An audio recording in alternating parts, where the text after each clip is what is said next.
Branch number 1 the educator Al-Zikriya campus 592 Shadab colony MDA चौक Suraj Miani road Multan. Phone number 06147856000। Branch number 2 the educator Nawabpur campus Nawabpur road नज़ जनूबी bypass Multan. Phone number 031373798083। Assalamualaikum dear student, how are you? Hope you will be fine and enjoying good health. I am your teacher Tayyeba Qureshi. What are halogens? Halogens are the elements present on the right side of the periodic table. Group 17 elements are called halogens. Examples are fluorine, chlorine, bromine, iodine and astatine. Fluorine का symbol F, chlorine का Cl, bromine का Br, iodine का I and astatine का As. Properties of halogens और physical characteristics of halogens. अगर बात की जाए फ्लोरीन और क्लोरीन की तो ये गैसेस हैं, ब्रोमीन लिक्विड होती है, आयोडीन सॉलिड होती है, एस्टाटीन जो है रेडियो एक्टिव एलिमेंट है। उसके अलावा इनका कलर की बात की जाए तो फ्लोरीन पेल येलो गैस है, क्लोरीन ग्रीनिश येलो गैस है, ब्रोमीन रेडिश ब्राउन लिक्विड है, आयोडीन पर्पल ब्लैक सॉलिड है। अगर इसकी सोल्युबिलिटी की बात की जाए जो ये पानी में बहुत ही कम स्लाइटली सोलूबल होते हैं, पानी में बहुत कम सोलूबल होते हैं। उसके अलावा इनकी जो सोल्युबिलिटी है डाउन द ग्रुप डिक्रीज हो जाती है। तमाम हेलोजेंस के आउटर मोस्ट शेल में 7 इलेक्ट्रॉन्स मौजूद होते हैं। इनको अपना आउटर मोस्ट शेल कंप्लीट करने के लिए एक ही इलेक्ट्रॉन की ज़रूरत होती है। तो उस लिहाज से इनकी जो इलेक्ट्रॉनिक कन्फिग्रेशन बनेगी NS2 Np7, यानी कि आउटर मोस्ट शेल में 7 इलेक्ट्रॉन्स इनके मौजूद हैं। उसके अलावा अगर ये मेटल के साथ रिएक्ट करते हैं हेलोजेंस तो आयनिक बॉन्ड्स बनते हैं, नॉन मेटल के साथ रिएक्ट करेंगे तो कोवेलेंट बॉन्ड्स इनकी बनेगी। इंपॉर्टेंट फिजिकल प्रॉपर्टीज के बाद हेलोजेंस के अब हम देखेंगे कि केमिकल रिएक्शंस या केमिकल प्रॉपर्टीज कैसी हैं हेलोजेंस की। तो फर्स्ट इसकी हम लोग देखते हैं ऑक्सीडाइजिंग प्रॉपर्टी। ऑक्सीडाइजिंग प्रॉपर्टी किसी भी एलिमेंट की या किसी भी कंपाउंड की ऐसी प्रॉपर्टी होती है जिसमें वो खुद रिड्यूस हो जाता है और अगले सब्सटेंस को वो जो जिसके साथ रिएक्ट कर रहा होता है उसको ऑक्सीडाइज कर देता है। रिड्यूस का मतलब कि अपने पास उसके पास इलेक्ट्रॉन्स होंगे, हाइड्रोजन आ सकता है, जबकि दूसरा जो जिसको उसने ऑक्सीडाइज किया है उस सब्सटेंस के पास इलेक्ट्रॉन की कमी हो सकती है या हाइड्रोजन की कमी हो सकती है। तो तमाम हेलोजेंस ऑक्सीडाइजिंग एजेंट होते हैं लेकिन इनकी एक जैसी ऑक्सीडाइजिंग एजेंट प्रॉपर्टी नहीं है। एग्जाम्पल हम लोग लेते हैं कि फ्लोरीन जो होती है सबसे ज़्यादा या स्ट्रॉन्गेस्ट ऑक्सीडाइजिंग एलिमेंट है। इसी तरह नीचे हम आते जाएं 17 ग्रुप के अंदर फ्लोरीन, क्लोरीन और ब्रोमीन, इसके बाद बिल्कुल लास्ट में एस्टाटीन आ रहा है तो वो हमारे पास माइल्ड ऑक्सीडाइजिंग एजेंट होगा जिसको लीस्ट ऑक्सीडाइजिंग एजेंट भी कहा जाएगा, सबसे कम ऑक्सीडाइजिंग एजेंट।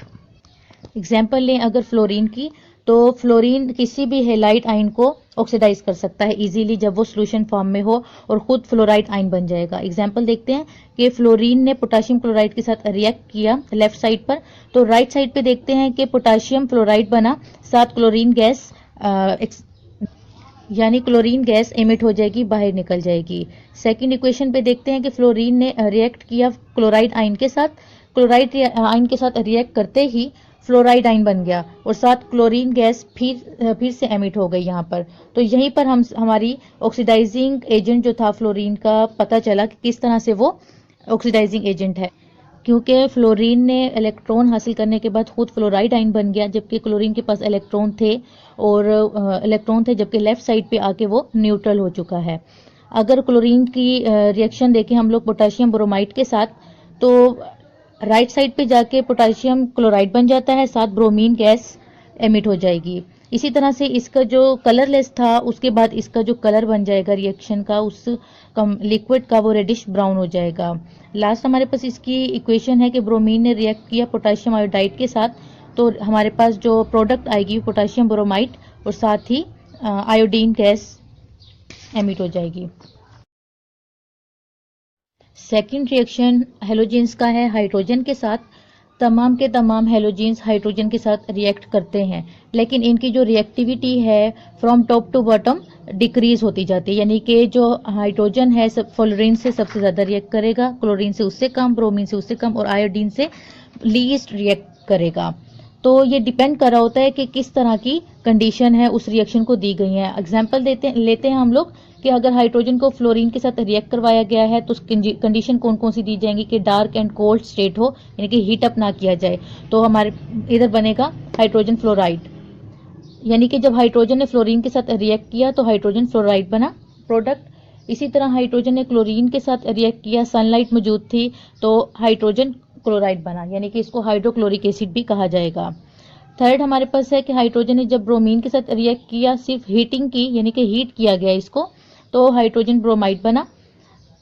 फोर्थ वन हमारे पास है कि हाइड्रोजन ने रिएक्ट किया आयोडीन के साथ, हीट किया और इसको कैटलिस्ट भी दिया। कैटलिस्ट कोई भी एलिमेंट हो सकता है, कुछ भी हो सकता है, जैसे कि निकल, प्लैटिनम, प्लेडियम वगैरह, जो कि जिसने इस रिएक्शन को स्पीड अप कर दिया होगा। क्योंकि जो हाइड्रोजन है आयोडीन के साथ लीस्ट रिएक्टिव है, तो कुछ ना कुछ रिएक्शन करवाने के लिए कैटलिस्ट देना पड़ा ताकि ये रिएक्शन स्पीड अप हो जाए। तो जब हाइड्रोजन और आयोडीन का रिएक्शन करवाया गया तो हाइड्रोजन आयोडाइड बना। थर्ड रिएक्शन है कि हाइड्रोजन्स किस तरह से वाटर के साथ रिएक्ट करते हैं, रिएक्शन विद वाटर। फ्लोरीन की अगर बात की जाए तो ये पानी को डिकम्पोज कर देते हैं। डिकम्पोज का मतलब होता है कि पानी को उसके कंपोनेंट्स में तकसीम कर देना, यानी कि हाइड्रोजन को अलहदा कर देना और ऑक्सीजन को अलहदा। तो जब फ्लोरीन पानी के साथ रिएक्ट करता है तो डार्क और कोल्ड स्टेट में करता है, जिससे क्या होता है कि जो फ्लोराइड है, जो फ्लोरीन है, वो वाटर को तोड़ देगा, डिकम्पोज कर देगा। इसी तरह से जो हाइड्रोजन होता है वाटर का, फ्लोरीन के साथ रिएक्ट करेगा तो यहाँ पे एसिड बनेगा, हाइड्रोजन फ्लोराइड कहा जाएगा उसको, और ऑक्सीजन गैस यहाँ पर इमिट हो जाएगी। जबकि हम लोग क्लोरीन की बात करें तो क्लोरीन भी डिकम्पोज करता है वाटर को, लेकिन यहाँ पर इसकी कंडीशन चेंज है कि ये सनलाइट की मौजूदगी में करेगा। तो इसी तरह वाटर का जो हाइड्रोजन है क्लोरीन के साथ रिएक्ट करके हाइड्रोजन क्लोराइड या फिर हाइड्रोक्लोरिक एसिड बनाएगा, साथ ही हमारे पास हाइपोक्लोराइड बन जाएगा। ब्रोमीन भी रिएक्ट करेगा सिर्फ और सिर्फ सिंपल कंडीशन में ही कि हीट कर दिया उसको और हाइड्रोजन ब्रोमाइड बन गया और हाइपोब्रोमाइड बन गया। इसी तरह से जो आयोडीन है वो पानी के साथ बिल्कुल रिएक्शन नहीं करेगी, रिएक्ट नहीं करती, नो रिएक्शन यहाँ पर शो होगा। अगर हेलोजेंस का रिएक्शन मीथेन के साथ देखा जाए, मीथेन गैस के साथ, तो फ्लोरीन जो है मीथेन के साथ डार्क में रिएक्शन करती है, यानी कि इसको सनलाइट की जरूरत नहीं होती, लेकिन बहुत वायलेंटली होता है। वायलेंट मतलब बहुत शिद्दत के साथ रिएक्ट करती है। इसी तरह अगर क्लोरीन की बात की जाए, वो डार्क में तो नहीं करती, सनलाइट की मौजूदगी में करती है। तो इसी तरह मीथेन जब क्लोरीन के साथ रिएक्ट करेगा तो हाइड्रोक्लोरिक एसिड बनता है, साथ कार्बन हम लोगों को हासिल होता है। अगर डिफ्यूज सनलाइट हो तो ये जो मीथेन का रिएक्शन है बहुत ही स्लो होता है क्लोरीन के साथ, स्टेप बाय स्टेप हमें हमारी प्रोडक्ट मिलती है। तो फर्स्ट स्टेप में जो हमें प्रोडक्ट मिलेगी वो CH3Cl यानी कि मिथाइल ट्राइक्लोराइड मिलेगी, methyl chloride.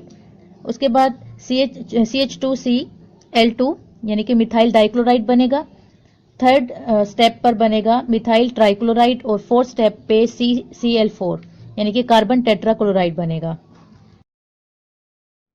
Reaction with sodium hydroxide, halogens में से अगर एग्जांपल लीजिए क्लोरीन की, तो क्लोरीन रिएक्ट करेगा सोडियम हाइड्रोक्साइड। सोडियम हाइड्रोक्साइड एक बेस होती है और अगर वो कोल्ड हो और डाइल्यूट फॉर्म में हो, डाइल्यूट कहते हैं पतली फॉर्म में, इतनी गाढ़ी ना हो, कोल्ड भी हो, तो इस सूरत में सोडियम हाइड्रोक्साइड के साथ क्लोरीन रिएक्ट करेगा तो सोडियम क्लोराइड, एक कॉमन साल्ट है, वो हासिल होगा। उसके साथ सोडियम हाइपोक्लोराइड और वाटर हासिल होगा। अगर क्लोरीन को कंसंट्रेटेड सोडियम हाइड्रोक्साइड के साथ रिएक्ट करवाया जाए और हॉट भी हो कंडीशन, तो इस सूरत में सोडियम क्लोराइड यानी कि कॉमन साल्ट बनेगा और सोडियम क्लोरेट बनेगा, NaClO3 इसका फार्मूला है, साथ वाटर हासिल होगा। इंपॉर्टेंस और significance of non metals. Non metals metal से कम पाई जाती हैं, लेकिन फिर भी इनकी हमारे लिए, एनिमल्स के लिए और प्लांट्स के लिए बहुत ज़्यादा इंपॉर्टेंस है। तो वो हम अभी देखते हैं कि किस तरह से इंपॉर्टेंस है। अर्थ क्रस्ट में, ओशन में और एटमॉस्फेयर में सबसे ज़्यादा नॉन मेटल्स ही पाई जाती हैं। अगर अर्थ क्रस्ट में इनकी परसेंटेज देखी जाए तो 47% पाई जाएंगी, ओशंस में, समंदर वगैरह में 86%, और उसके अलावा जितनी भी परसेंटेज बच जाती है एटमॉस्फेयर में पाई जाती है। लाइक ऑक्सीजन हो गई 21% है, नाइट्रोजन इसमें मौजूद है, ये सारी की सारी नॉन मेटल्स इंपॉर्टेंट है हमारी नेचर के लिए, क्योंकि वाटर साइकिल चल रहा है, नाइट्रोजन साइकिल चल रहा है, इसको इस्टेब्लिश करने के लिए नॉन मेटल्स की ज़रूरत पड़ती है। सेकंड सिग्निफिकेंस हम लोग देखते हैं कि किस तरह से नॉन मेटल्स ह्यूमन एनिमल्स की बॉडी को बनाने में या उनकी बॉडी को स्ट्रक्चर को मेंटेन करने में हेल्प करते हैं। ह्यूमन बॉडी की बात की जाए तो 28 एलिमेंट्स ऐसे हैं जो ह्यूमन की बॉडी को बनाते हैं, मेड अप करते हैं। 96% जो मैस होता है ह्यूमन बॉडी का वो इन्हीं नॉन मेटल से मिलकर बना हुआ होता है। बाकी जो 4 हैं दूसरे मेटल्स होते हैं, मेटल्स वगैरह हो गई, जैसे आयरन हो गया, कॉपर हो गया, ये चीज़ें ऐड होती हैं, वो मेटल्स हो गई। जबकि हम लोग इनकी बात की जाए 96 वाले की नॉन मेटल्स की, वो ओशन कैप होते हैं। ओशन कैप का मतलब क्या है? ऑक्सीजन, कार्बन, हाइड्रोजन, नाइट्रोजन और सल्फर हो गया और कैल्शियम हो गया, ये मिलकर बनाते हैं। प्लांट की बात की जाए, प्लांट बॉडी की, तो सेलुलोज हो गया, ग्लूकोज हो गया, ग्लूकोज में कार्बन, हाइड्रोजन और ऑक्सीजन जो है ये तमाम के तमाम नॉन मेटल्स हैं। तो इस तरीके से नॉन मेटल्स की एनिमल्स और प्लांट की बॉडी को मेंटेन करने में, मेंटेनेंस में इनकी काफ़ी ज़्यादा इंपॉर्टेंस है। थर्ड वन अगर हम लोग देखें कि किस तरह से नॉन मेटल्स इंपॉर्टेंट हैं एग्जिस्टेंस ऑफ लाइफ में, हमारे इर्द गिर्द ऑक्सीजन और कार्बन डाइऑक्साइड ये गैसेस बहुत ज़्यादा पाई जाती हैं जो रेस्पिरेशन में, फोटोसिंथेसिस में एसेंशियल हैं, बहुत ज़्यादा ज़रूरी हैं। तो ये भी नॉन मेटल्स हैं। इनकी एक इंपॉर्टेंस ये हो गई कि एग्जिस्टेंस ऑफ लाइफ में बहुत ज़्यादा अहम प्ले करते हैं अपना रोल को। मेंटेनेंस ऑफ लाइफ में यानी कि लाइफ को मेंटेन करने में बहुत ज़्यादा अहम किरदार अदा करती हैं नॉन मेटल्स। जितनी भी ईटेबल्स हैं, खाने की चीज़ें हैं, कार्बन हो गया, proteins, fats, vitamins, water, milk, each and everything जो हमारी ग्रोथ के लिए भी, डेवलपमेंट के लिए भी ज़रूरी होती हैं, चाहे वो ह्यूमन बॉडी हो चाहे वो प्लांट की बॉडी हो, उसमें नॉन मेटल्स अपना बहुत ज़्यादा सिग्निफिकेंट रोल प्ले करते हैं। वो चाहे कार्बन है, हाइड्रोजन है, ऑक्सीजन है, वाइटल रोल इनका मेंटेनेंस ऑफ लाइफ में भी पाया जाता है। अगर एनिमल्स और प्लांट्स के सर्वाइवल की बात की जाए तो वाटर बहुत ज़्यादा अहम किरदार अदा करता है और वो एक नॉन मेटल है।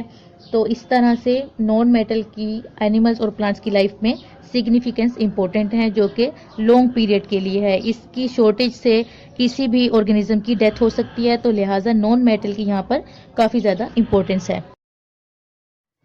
हमारे एटमॉस्फेयर में 78% नाइट्रोजन पाई जाती है।